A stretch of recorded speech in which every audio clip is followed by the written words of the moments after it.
nga ba magbayad ng PLDT bills gamit ang Maribank at makakuha na rin ng instant cashback? By the way, kung first time mo sa channel na to and gusto mo pa ng mga online tutorial videos katulad nito, please click the subscribe button. Ito yung homepage ng Maribank. As soon as mag-login ka, dito sa Home tab, may iba't ibang mga features. Yung pay bills ang pinakagagawin natin. In this video, makikita natin na mabilis lang, hindi rin magkakaroon ng kahit na anong issue, paano rin magbayad at makakuha ng cashback. Tap natin itong pay bills. At dahil magbabayad tayo ng internet, piliin natin itong cable and internet. And then from here, piliin nyo lang yung provider ninyo, sa akin PLDT. Pwede nyo i-scroll down or i-search dito ang PLDT katulad nito. Tap ko yan. Ilalagay dito yung 10-digit account number, maging yung 2-digit area code. Ito yung makikita ninyo sa bill na nare-receive nyo monthly, o kung meron kayong online account sa PLDT, kung saan ma-access yung billing online, pwede nyo rin makita doon. So, nakompleto ko na yung mga info. Andito na rin yung amount for the month. I-tap itong done. And then, continue. I-double check. Make sure na tama yung digit dito, maging yung sa phone number dito.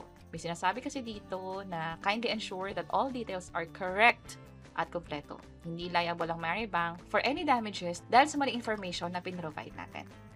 Tap ko na itong pay bill. And ito na. Makapansin nyo, after natin i-approve yung transaction, either through PIN code or biometrics, nakakuha tayo ng 5 pesos. At paid na rin siya. Payment submitted successfully.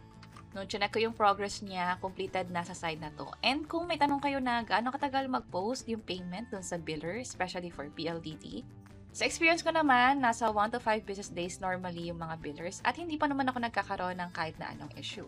Like sa Meralco, nagbayad ako, kinabukasan na yung due date niya, nagbayad ako 1 day before the due date at na-fulfill naman, hindi nagkaroon ng kahit na anong issue.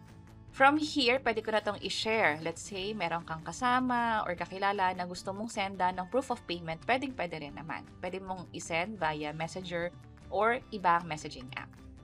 Kapag bumalik ka sa homepage, punta ka sa bandang baba, sa transaction history, mababawas na yung binayad mo. And andito na rin yung cashback na 5 pesos.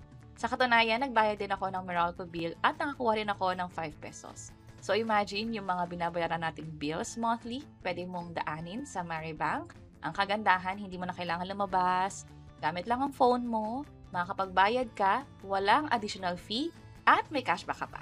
And that's it. Sana nakatulong tong video na to. Kung oo, pakiclick ang like button at para sa iba't ibang mga tutorial videos, pwede nyo i-check yung mga nasa baba.